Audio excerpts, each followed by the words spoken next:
podcast from Caragh and Mike is, I think it's really cool, and that is what I wanted to say. Two and a mic. Two, two, two, two and a mic. Two, two, two, two and a mic.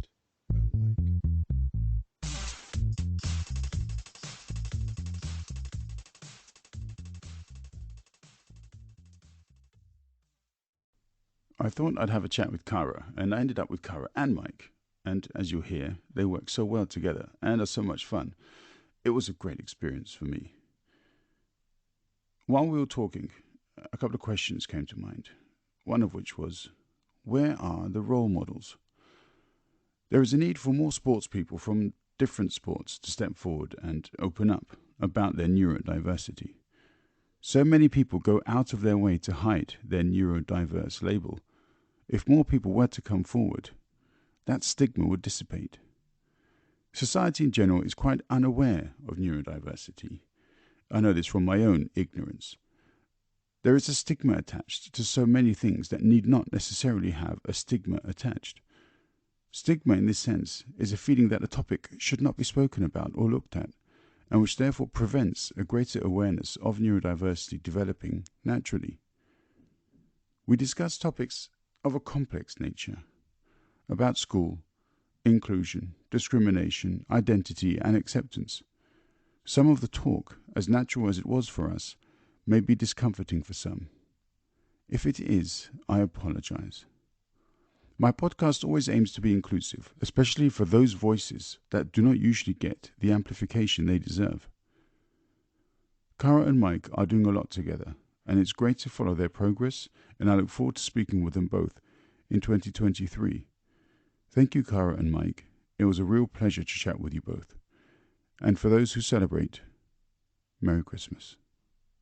I am once again joined by Caragh, who is, I think, the current internet sensation with regards to neurodiversity, and Mr. X. Hi, Zach. So for the viewers, or I should say the listeners, Mr. X is actually my husband, Mikey. Hello. Michael Mottram. And the reason that I've got him on today is to see if having someone here that can kind of like reinterpret the questions or like fill in the gaps for me might help me to actually have Zach included in the podcast.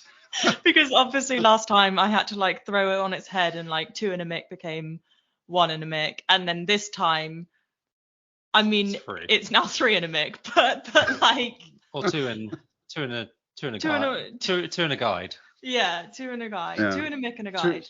So yeah. Or 2 and a real mic. Yeah, because Yeah, we've maybe. Oh my god, yeah, 2 in the mic. Maybe. Yeah. Yeah. So yeah, I was just here to kind of. I think sometimes Caragh sort of struggles in some situations to really kind of express herself, and I think sometimes I can just give her a nudge in the right direction and kind of get her going, and then when she's going, then she doesn't need stopping. Yeah. It's like you just get me through the door sometimes, like, because you know me better than anyone else. Like it takes me, like, don't get me wrong, at home sometimes it takes me about like a day to open up about something that in the morning you ask me like what's up, but like he has that time, like he lives with me, and he like understands me inside and out, and that's why I guess he can kind of prompt me to be the real me as such. Yeah. I mean, I don't want to build you up as like the couple of the millennium or anything, but it seems to me that you've got you've got something a bit more than simply a relationship between like married people. You've got this like you support one another, don't you? I remember, Caragh, we had a chat and you were in, where were you? Was that somewhere in Sweden or something? And you were supporting Yeah. So Yeah. Mikey was so he's like been a cyclist for the last 10 years, like a semi-professional cyclist, and he's just moved into doing a bit of gravel racing. Which I fully support now that I've retired from rowing. Oh, by the way, I retired from rowing. Just throw that in there. Yeah, just throw that in there. But gravel racing, the environment and the vibe is so great. Like, it's so fun, and it's so vibrant, and it's really enjoyable to go and watch him. Like, for once, it's that way round. Yeah, and we were in Sweden, and I met some of his teammates. Some of my teammates at the time, yeah. And I totally vibed with one of them. Yeah. Well, a teammate's girlfriend. Yeah, teammate's girlfriend, and like it was like a bromance but with girls. So yeah, I just had such a great time there. Yeah, but I think going back to what you're saying, we do kind of try and more than just kind of cohabit.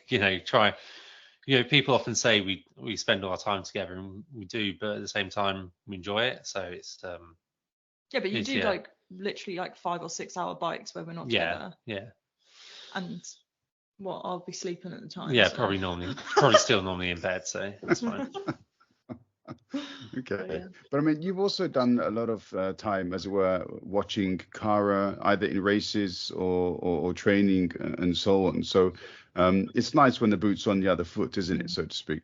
Yeah, it has been really nice having Caragh at the last few races that I've done and kind of take some different places for me I've never been as well recently. So it's been really nice. But when Caragh was rowing, often I'd go to the races, but it was more the time away, which was the difficult bit, probably for both of us, in the sense of like training camp time. Coming to the summer, there'd be 2 months really where should just be away, kind of back for 2 days, then back out again. And I think that was the difficult part for both of us really. So, but it's been nice. It's nice having him around a bit more recently. Yeah. And also, when people tend to think about athletes or sports people and so on, and when their careers come to an end, they tend to sort of drop off the radar. And I'm most familiar with football players or basketball players, and they either then go into coaching or they go into commentating and so on. But a lot don't, and they kind of disappear. So you've just sort of laid on that little mini bombshell that you've retired. So, all right, and we know a little bit. We know a little bit about your plans, but yeah. So, what's happening to you at the moment? Because you're not going to go into training and commentating. So, No. So, well, I still like destroy myself on Zwift every day. So I still like. I mean, I'm better at that than I was when I just finished, when I was like at the peak of my fitness. So sorry about me. But yeah, I did when I got my injury, like, what was it, 6-8 months ago? Well, no, that's when I stopped because of my injury. The injury I got, the injury was like a long time coming, and I mean, it was like immediately after Tokyo, I had pins and needles in my legs, and I think that's probably where I had a ruptured disc. But when I sort of said enough's enough, I need to rehab this, which was about 6 or 8 months ago, there was part of me that was like, do I just fade into obscurity now? Because I kind of had it in my head, like I was never going to make a proper decision until I was better. But there was a part of me that was like, my body's kind of like giving up on me a bit, and I'm tired from all those years of taking lithium and being in an environment that was like not very inclusive. And I was like, I'm just tired, and I just want to, I guess I should just get back in my box and fade away, which is probably what like a lot of athletes feel, especially the ones that don't get to achieve what maybe they feel they could have achieved. And a lot of that is down to luck or environment.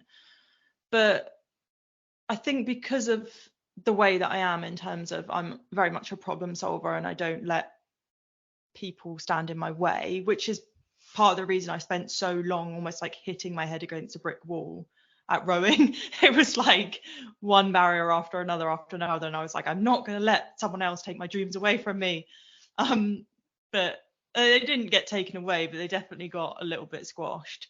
But I don't want that to happen to someone else, and like that's I don't want that to happen to someone else. And then obviously I'm confident enough. We were literally talking just now when we were waiting for Mikey to get on the call, about how it's kind of fortunate that I had that sort of those slight autistic tendencies, because it means that as much as I am anxious to put myself out there, to be vulnerable, to be on podcasts, to be on TV, like, I think because I'm sort of a little bit on my own island, a bit further away than everyone else's islands, like, it means that I can kind of retreat back into that, and be away from it and not get too overwhelmed by it all.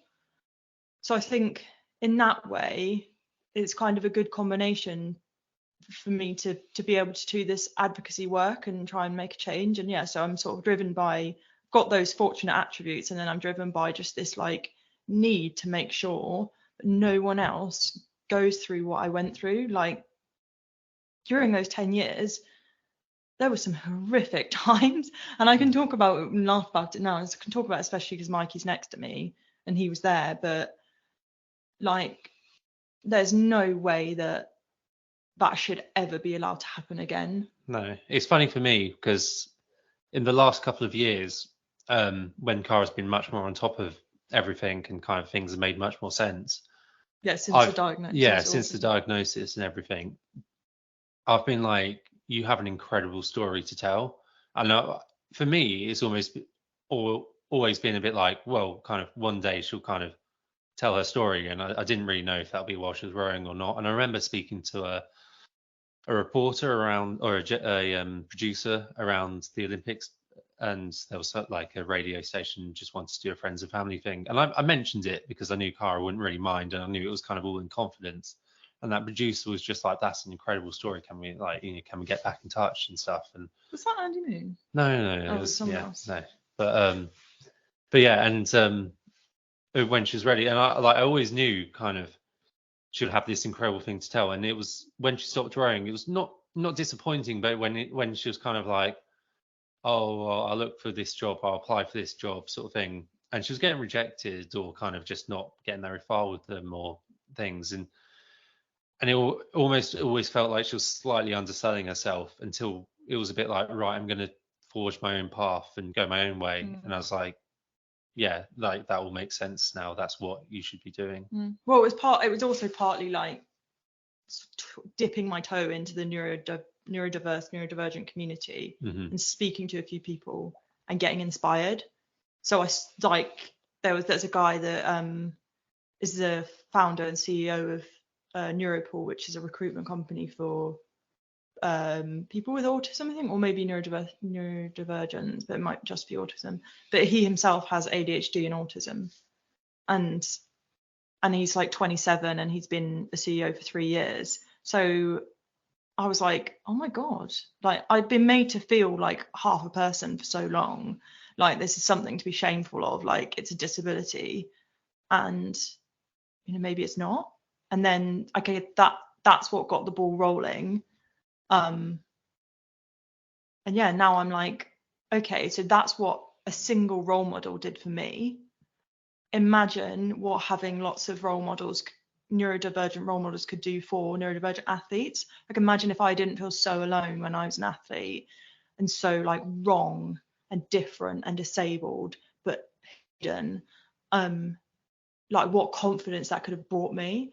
So that's partly why I'm doing this blog that you've kind of seen a couple of posts and putting another one out today. But I want a place for neurodivergent athletes to feel inspired. And like, a lot of the comments that I've got so far in direct messages have been people getting in touch to say, this is needed, and this is something that I've looked for. Like the girl I had a message from the other day, who I knew from rowing like way back in the day.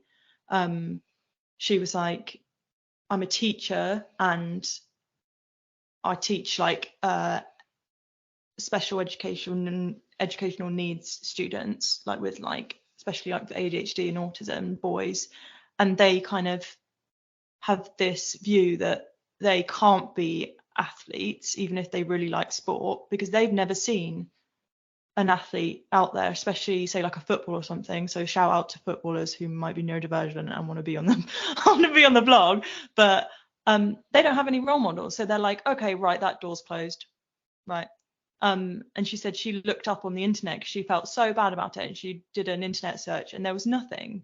There's like maybe like 10 people out there who are openly neurodivergent, and usually after they stop competing. But yeah, so it's a travesty. It's needed. There's a lot of people that are already getting in touch to say this is incredible, like this is what we need. Yeah. Sorry, I just like literally spoke so long there. Not at all. Yeah, you are so self-critical, aren't you? It's I guess that's perhaps a characteristic in this way. Because as I said before, though, Caragh, it's great to hear you talk, and feel free to say whatever you want, and for however long you want. I've never felt at all that you've said anything moderately inappropriate. Funny. Really? Yeah, absolutely. Okay.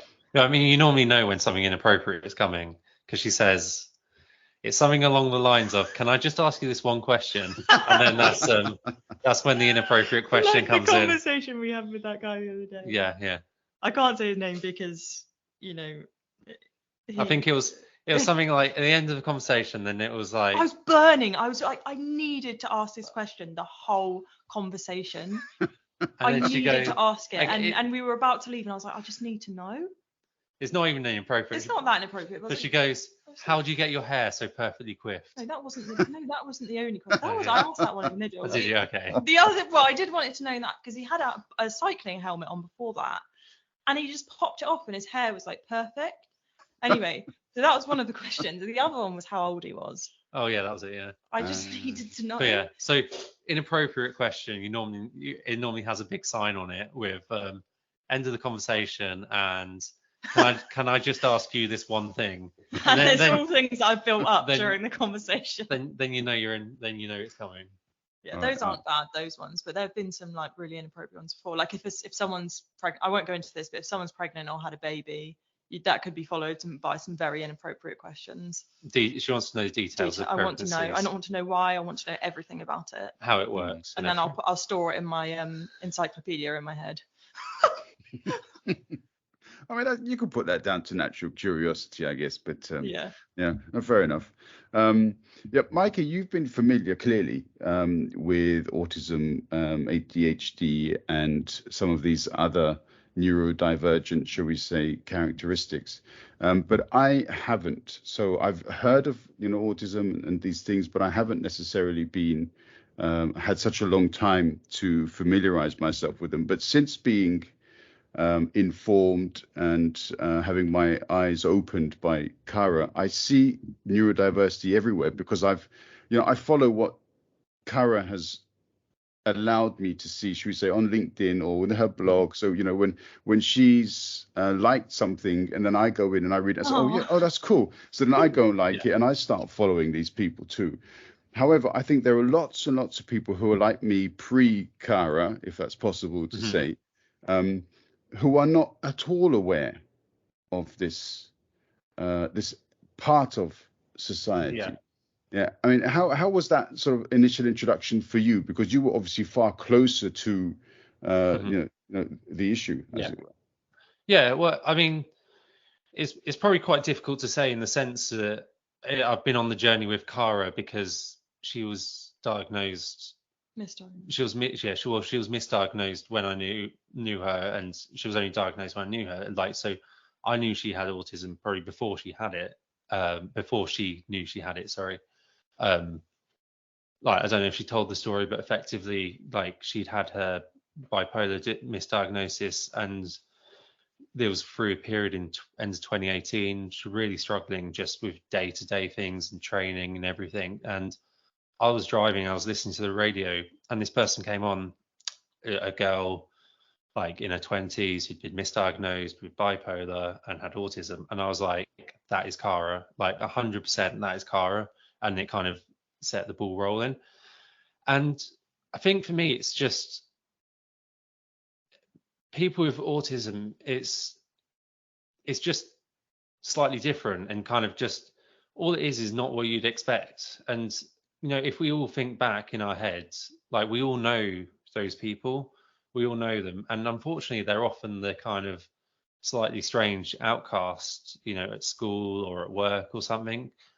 but it's actually just because they're not being enabled to thrive because the environment or the circumstances haven't been put in place for them to do so. But yeah, you just kind of just slightly different ways of thinking, different ways of communicating, kind of, and probably in reality always putting up a little bit of a front until you can kind of work behind it. Even with me now, it's kind of right, what's the matter or what's the problem? And but in reality, Cara doesn't know in her own head what's going on, but there's a natural barrier sometimes, and then we work through it together. But it's just a different way of looking at the world, and it's not better or worse, it's just different. But unfortunately, kind of, if society is set up for 95% of people, and and there's 5% of people who look at things in a different way. Actually, 85% of people, because 15% of people are neurodivergent. Okay, so yeah. But even still, if society we're doing really good though, babes. If society's set up in a certain way, then it makes it difficult for those people who are just like outcasts, it's like different ways of functioning to function.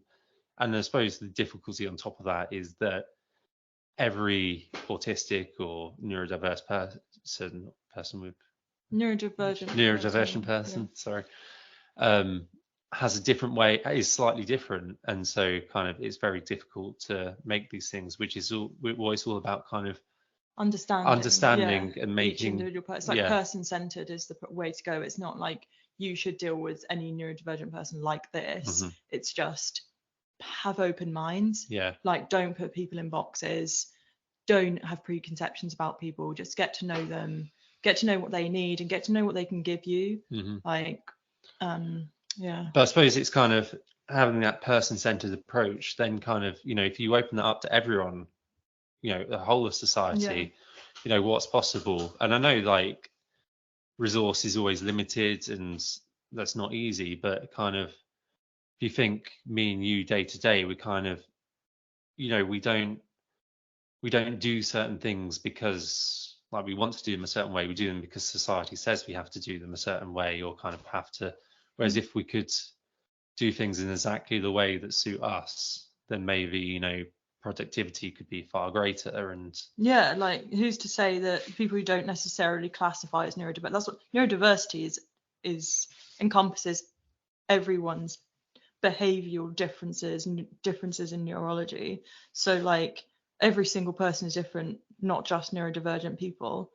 Who's to say that you can't get more productivity out of everyone with a slightly more person-centered approach? Just neurodivergent people are just slightly more different, or just like present slightly more differently. But yeah, I definitely agree with that. And like that was kind of like the silver lining of COVID. Obviously, it was like a terrible thing to happen, and a lot of people really suffered. But what came out of it was a lot of people suddenly realized, the way that I'm doing things at work, for instance, actually that doesn't suit me. And for some people, it's like, I actually need to work from home, or I need to work from home 3 days a week. Or for some people, they realize they need to be in the office, and that's fine for them. But it kind of opened the door to have a little bit more flexibility to get the best out of people. There's like not as many assumptions that, okay, if you want to work from home, you're lazy. It's like, well, I'm sure some people are, but some people actually to work from home means that they can get more done. So I just think getting rid of like stereotypes and preconceptions and things, and just it should be about people's values and people's intentions rather than their actions and the way things look. Yeah, there's a lot of preconceptions in society, and generally speaking, when somebody is perhaps somewhat different, they don't want to follow the established trends and principles and ways of doing things, then people tend to focus on them and say, oh, 1 minute, what's going on here? But this is something which can also be reflected upon with lots of different characteristic traits and so on. But just to say that it seems to be very normal in society or it's common, I should say, in society, that people are critical of those things they don't necessarily understand. And so how much do you think the awareness of neurodiversity has increased? because I did see, I think it was yesterday or the day before, Cara, you shared a post, but you also commented on the Mayor of London making London a city for neurodiversity and so on, which seems to be quite a big thing, isn't it? That? I shared that post because Dan Harris, who is, I think he's the founder of Neurodiversity in Business, which is like like an ecosystem of neurodiversity related companies or charities, which we're like neurodiverse sport is part of. So that's a CIC that I set up, and he's lobbying for a lot of change in government, which is really incredible. And yeah, I saw that one. It was trying to make London the most neurodiverse city in Europe, was it? Something like that. But it's great. Like, it's definitely a subject, I would say, in the last 5 years probably that's coming to light. I mean, the term was coined in like 1997, but I guess the world wasn't quite ready for it then. Like, since then, what we've had, there was still sort of that barrier to get over.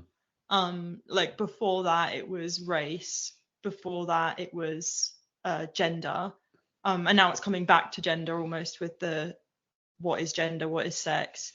But I feel like the difference in people's brains is the next thing. And like, who knows, like, what, 20, 30, 40 years ago, people wouldn't have really known that everyone has a sort of different way of processing things and behaving. And who's to say that, like, we don't know that people run on a different frequency, or people, like, I don't know, some people are like sensitive to different smells and different smells that people give off and things like that. And who's to say that in 20 years time it's not going to be a movement for people who are high frequency, or a movement for people who are low frequency? You need to be frequency inclusive or smell inclusive or something like that.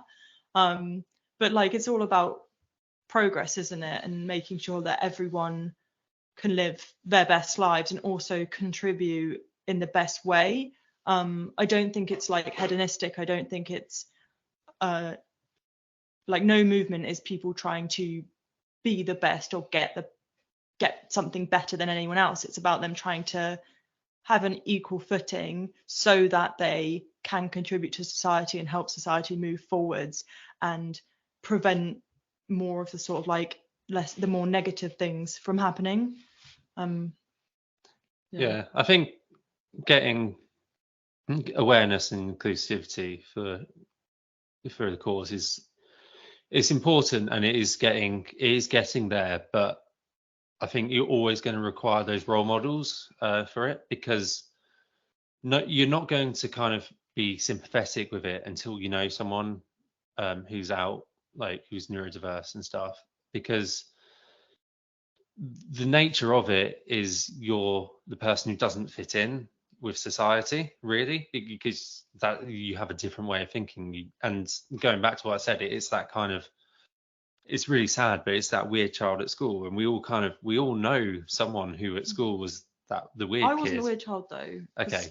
I think because females. Wait, I wasn't. Yeah. But I think because girls can like mask, so they can like fit in. This is the person who'd walk however many miles to school, and I'm sure probably people around you probably thought, really, she's the weird one. No, anyway, didn't. Anyway, because neurodiverse people are the people who don't fit in. It's hard to kind of neurodivergent. I feel like neurodiverse is like, yeah, everyone, whereas neurodivergent is the people who sort of diverge a bit, I think. So that's my interpretation. So neurodivergent people are the ones who don't fit in generally. Yes, you said it already. So then you need those role models to show the way, sort of thing, because naturally society is going to look at people as outcasts. I don't think it's something that can't change though, because like, no, for me, probably when I sort of had defense mechanisms up, and I was a bit in denial about my difference, and you know, I was just trying to like be the best athlete I could be, to like, because that was my way of proving that I was good at something and that I could fit in. I think, yeah, as a defense mechanism, I did see other as bad. And partly because of the society that I grew up in the 90s. I kind of followed that trend, and it wasn't until I was in my 20s when I kind of put the mirror up to myself and was like, okay, maybe I am struggling, and maybe I am a bit different. Mm. And went through that journey of kind of like letting those barriers down, and being more accepting of myself, that I then started to accept everyone else that was a bit different. And so that's why I believe that everyone has the ability to be accepting, because I've gone from being very unaccepting to being accepting. Like, you don't want to know some of the things that I used to think. I was so intolerant. But it's funny because, yeah, I was actually inside on the outskirts, and yeah, like I say, it was a defense mechanism. But I think that if you show people the sort of human side of difference and the reasons, that's what's needed to help them make the change in their own heads and sort of break those barriers down, break those preconceptions down. I think sport is like a really great way to do that, because who doesn't respect an athlete? There's very few people that don't respect an athlete, and the people that don't respect athletes probably are the more open-minded, empathetic people anyway, right? So, but if you start presenting athletes who immediately you're like, I respect them because they're really good at sport, and then you say, oh, by the way, they're neurodivergent, like, it starts to chip away at those stereotypes and negative preconceptions. So yeah, I think sport is a great way to do that, basically. I mean, there's also an element of, being driven for sort of elite athletics or some of these elite sports people. You have to be driven. You have to have a certain thing tick in your mind that tells you you've hit the pain barrier, but you've got to keep going because you've got to excel. So there's nothing to say that there isn't this particular, I suppose, neurological element within a lot of top sports people. It's just probably not necessarily recognized as something which would be divergent. Yeah, I've heard this a lot, actually. There's like a lot of people who are kind of like, I reckon all athletes are a little bit sort of different or neurodivergent. Probably like maybe to different degrees, yeah. But I would say there's definitely like a subsect. I'd say like probably more the individual sport athletes tend to be present in a more neurodivergent way. But then again, that's me stereotyping, isn't it? So you're allowed. So you had recently the BBC came and interviewed you. Before we get Caragh's thoughts on it, Mikey, your home was invaded by a camera crew. Yeah. How was that experience for you? It was okay. I think, well, you only found out a couple of days before that they wanted to do an interview, didn't they? yeah, that was 2 days of pure stress. 2 days. Cara was really stressed about it, but I was very chilled about it, and it was pre-recorded, and it was nice to know you were chilled. Yeah, it was just 2 guys, so it wasn't terrible, like, on my side of things at all. I just knew Cara was a little bit stressed about it, and I knew whatever she did, she would probably hate it first time it went out anyway. But she's grown to kind of like what she did. Well, I wouldn't go that far. Okay, I wouldn't go that far. I'd say I accept it. Yeah, but it's always funny, these things, because obviously it was a short little bit. It was what, 3-4 minutes long. Yeah. But obviously they're here. And I think they got about 40 minutes of footage, sort of thing, to whittle, and they said they were going to struggle, but I think they did a good job. And well, they said they were going to struggle, Mikey, because there was just so much gold dust in it. Yeah, it was good content. But I'm glad that they took away some of the stuff that I might get in trouble for. Yeah. But annoyingly, she did a bit where she talked about me, and they cut that out. Yeah. And they did a bit with filming with the dog, and they cut that out as well. Yeah, so Bridget, I thought Bridget was going to make her debut. So they didn't She's quite a have beagle. they didn't quite have enough time for us, but then plenty of time for Cara. But yeah. Yeah. I'll leave you with Mike. Don't worry. Yeah. But yeah, like what I was saying to you earlier, that and I actually wrote it for the interest of honesty on when I posted about the video, but I like really struggled with the lights, and I was actually like really happy with myself for partway through the interview, like actually identifying that, because that's something that in the past I wouldn't have been able to identify. And like Mikey said, for me, it's really hard to interpret my own feelings sometimes. It's funny because I'm so good at doing it to other people. Like a lot of my friends and family will say, you're so wise and you're like able to like almost see the patterns in people's behaviors, and so I'm very observant. And yet when it comes to myself, I'm just so inept. like there's just like a barrier. But I guess from lessons learned, and then also it was really obvious that like all I was thinking was the light, and I kept like just bumbling my words and then stopping and forgetting everything. And then fortunately, like Trevor, the cameraman, like sort of swiveled it a bit, and then I was like able to sort of like not feel so disrupted. But that's like a lesson learned for me. Another lesson was to like make sure I have good sound bites, to make sure the key stuff comes through first, and then I can kind of go into more depth and they can show that if they want. But it's all a learning lesson. It's just funny that like my first experience of TV was BBC News. Yeah. Like great, that's like Regional news, but yeah, still, regional it's news, still, it but was, still. yeah. And it was amazing how many people still watch their regional news at the end, Yeah, because there's so many people just popping up like, I was just eating my tea and you popped on TV, sort yeah. of thing. So But that embarrasses me because like yeah, I think it's because I still have that for so many years I felt a massive shame about who I was. And so my immediate reaction is to like dive into the nearest hole in the ground and just bury myself.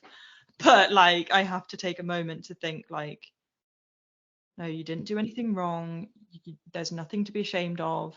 Like that is the point. That's what you're trying to do, is change those preconceptions so that when someone has to say, I have autism, I might need to do this differently, they don't have to feel that incredible shame. Like, and someone needs to do it, and unfortunately it's going to be me, and so I'm going to have to be brave. But I've had to be brave for a lot of things, and this is just another one of them. mm-hmm. The interview, and also the charities that you've set up, your online presence, generally speaking, your blogging, your networking, because you're also, through the blog, you're telling the stories of other people who are also athletes and so on. You've got 2 up so far. There is the weightlifter, and then there is another rower, if I'm not mistaken. Oh, Sailor. Sailor, sorry. Yeah. So Today I'm putting out one of triathlete. Okay. I mean, this is a lot of work that you're putting into, and clearly it's going to take a lot of dedication on your part, which is not something that you're not exactly used to. So, clearly having the career that you've had has required you to be extremely engaged. But you're also learning lots of new tricks, aren't you? Developing new skills and so on. How much of a challenge is that? Is you a bit of a tech wizard now, or does Mikey help out a bit as well? I think, the biggest thing that I've realized is that I think I capped myself a lot. I think when you get put down, and it's funny because then I still carried on to sort of keep training and performing at a high level, but I don't think I ever really achieved my absolute best. And especially like outside of rowing, I really capped myself. I had to put so much energy into rowing and masking and things that I didn't have energy outside, but also I didn't have belief.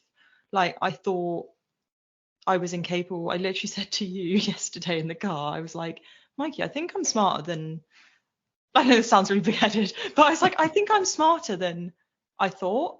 Like, I think I'm smarter than people gave me credit for, kind of thing. And I'm not saying I'm super smart, but that just shows you like where my confidence was and where my self-esteem was. I thought I was so incapable. There's so many things that I was like, I am, well, first of all, I was like, I'm bipolar, I'm mad. Obviously, that wasn't true. I was like, I'm bipolar, I'm incapable. And then I was like, oh, I'm autistic, I'm incapable of this, this, and this, which again isn't true. Like, and so it's been a great journey of like understanding that, yes, I'm different. Yes, I have this label, but there are a lot of things I can do. And I've just absolutely like blown my own expectations out of the water. And then this is also the message that I want to give to other people.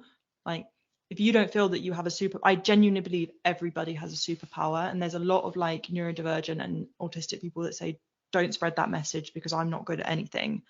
And it's like, that's so, so sad to hear, because I think there will be something that you're good at. You just haven't been enabled. But yeah, like I never thought I could set up a CIC. Like just doing the paperwork at the start alone was like difficult, but I did it. Basically, you'll see on my LinkedIn, I did a I did a start your own business course, which started in October last year, and then it finished in like September this year, and then I started my own business. I feel like that's such an autistic thing to do, to be like, oh, I just learned to do it and I'll do it.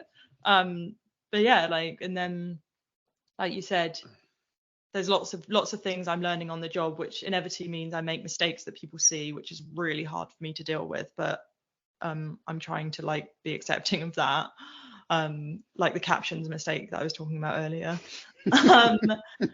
And yes, doing it all takes a lot of time and effort, and interviewing athletes and writing the blogs, but I love it. And I almost see that if this grows, and if hopefully I get some funding and maybe some like volunteers and then staff, like the thing that and this is me in dream world, but like the thing that I would like to keep in touch with is the athlete blog. That's the bit that I'm so passionate about. So it's hard, but it's like enjoyable and worth it, I would say. I think what I've seen in Caragh recently is just much more of a why not attitude. And and I think often people with autism kind of, it's I can't do this, I can't do that, I can't this, that, and the other. Whereas actually just taking more of an approach of, okay, what can I do? I can do this, that, and the other. And saying why not, there might be a reason to why not do something, but then the next thing maybe you can do, and kind of discover so much more about herself. But also I get to do things in my own way now. Yeah, exactly. Whereas like when I was on the team, I had to do it their way, and that didn't work for me. Whereas now I can do it my own way, and therefore there's nothing that I can't do. Like I genuinely believe like anyone can do anything if they have the motivation and they are able to make the changes and adaptations they need to be able to like just problem solve. That's all you need to do. It's just environments and things like that get in people's way. Like, and maybe I wouldn't be able to sort of stare into a light and have a great conversation, but maybe I'll find a solution to that as well. I could wear some glasses that protect me from the light. There's just solutions and ways to everyone. You can just learn to do things. It's just having the freedom to do it. And I mean, how much time, Mike? I mean, I don't know what else you do. So obviously you're a semi-professional cyclist. But I mean, how much time can you personally dedicate? Do you have another job, for example, that you do? Yeah. So I run a really boring. I run a flooring company with my dad and my brother, like commercial. So I do the finance side of stuff, finance and administration side of things. So I do that.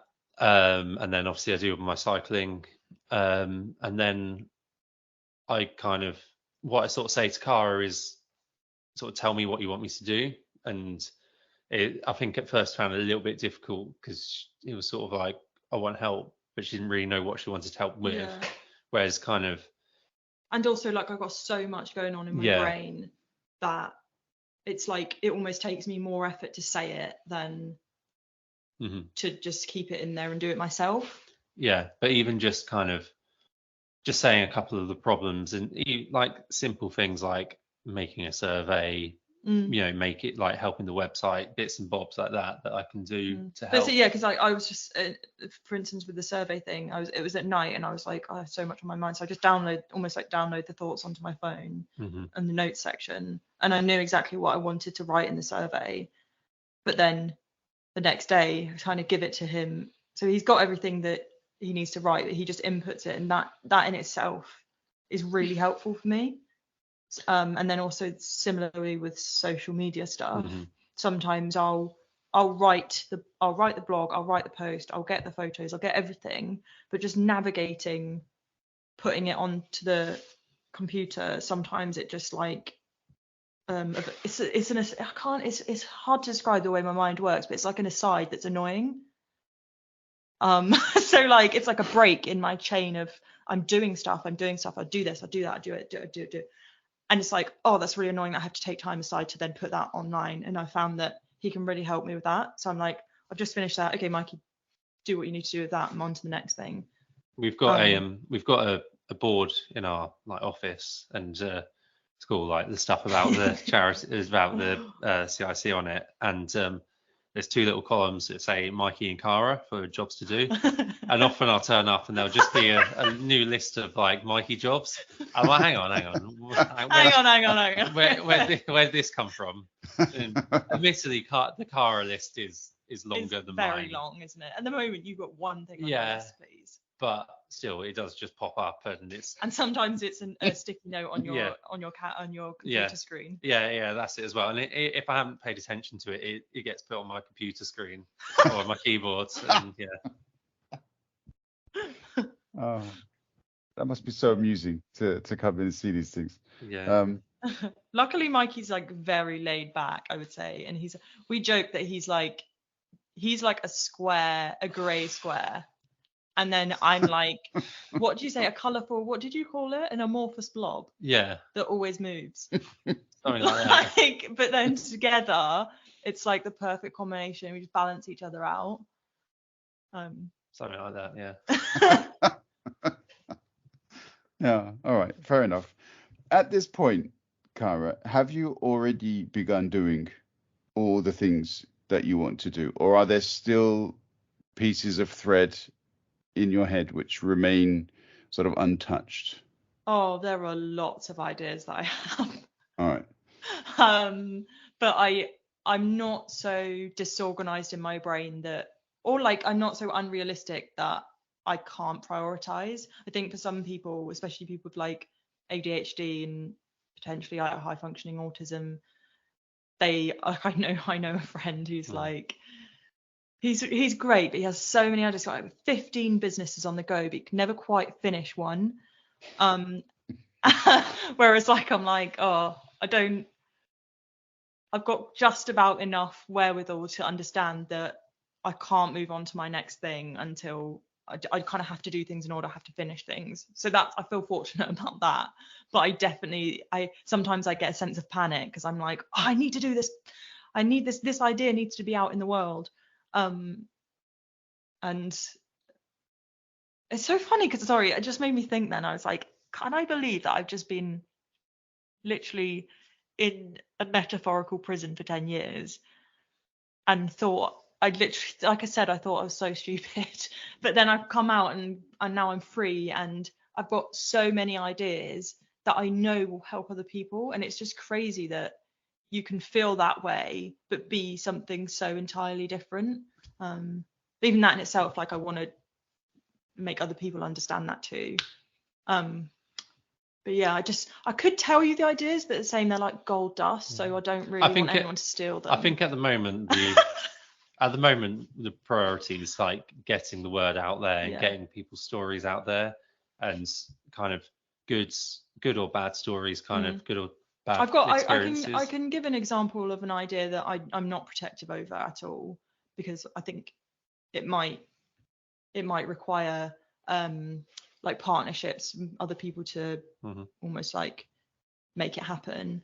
But I really, really believe there needs to be some kind of organization, charity that provides neurodivergent mentors. But then the first step to that is neurodivergent people being okay with disclosing their conditions. So you kind of almost need to build up a community of open neurodivergent athletes to have enough that there are some that wouldn't mind mentoring younger athletes, or there are some that are retired that wouldn't mind mentoring current elite neurodivergent athletes. So what I'm doing is the first step towards that, but obviously it also requires a bit more of a greater structure and funding and everything like that. But yeah, when I say I've got all these crazy ideas, I don't mean like I'm going to build a flying machine. Like they're actual practical ideas that like will help people. But yeah, that's just one of them. But like.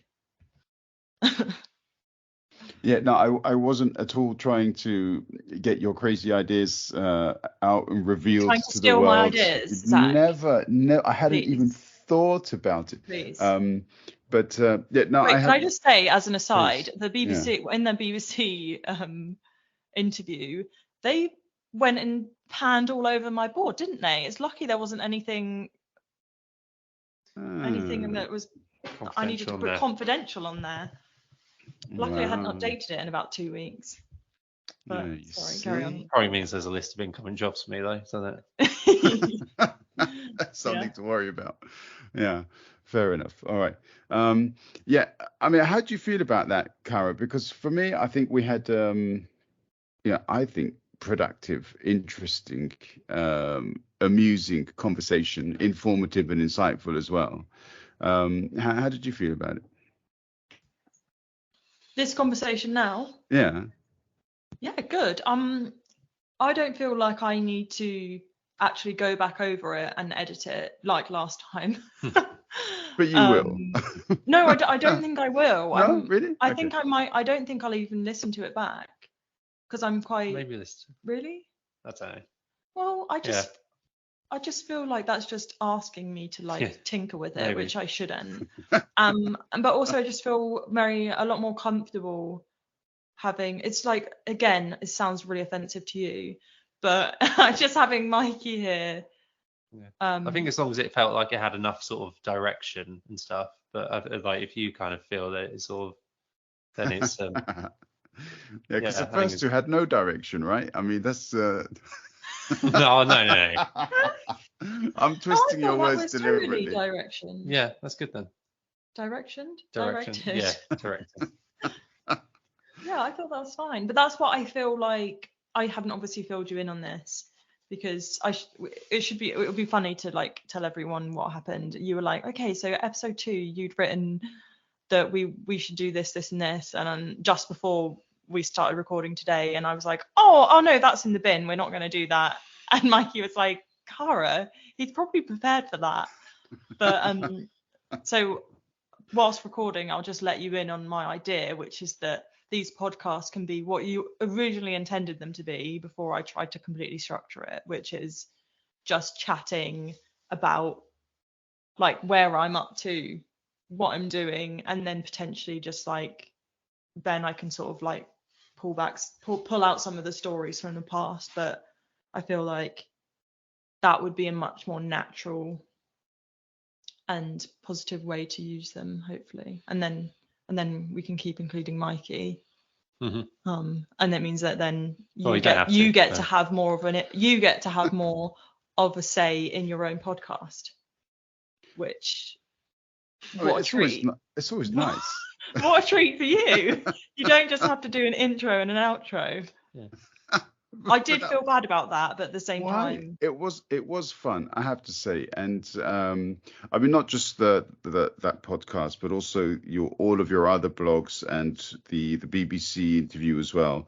You've had some really good supportive feedback from people who are friends or who you've worked with and so on. I mean, that in itself must be quite rewarding, but also, invigorating. You know you're on the right path, don't you? Yeah, I hope so. Yeah. And the thing is, it's like I always say this. I've only been doing it for like a month or but if I impact one person, for me, that is enough. That's incredible. But I'm not going to stop until I stop positively impacting people. Mikey, it's great that you've been able to facilitate Caragh's comfort. The way that she has spoken. And Caragh, thank you always, of course. And did I come across more like natural. You've always been natural though, Cara, to me. Okay, thanks. I think I can see it sometimes when she's not so kind of, when she's a little bit more like, yeah. Like, and then I'll like come out of the room and And just then- like collapse on the floor and just be like, ugh. Or it takes you a while to kind of get into it. Whereas now I'll be fine when we finish. I'll just be like, cool. I've just put all the stress on Mikey. Yeah. Good. All right. Well, thank you very much. Thank you both of you. And Thank you, as usual. And I look forward to the next one. Mike. Thanks. 2 and Mike.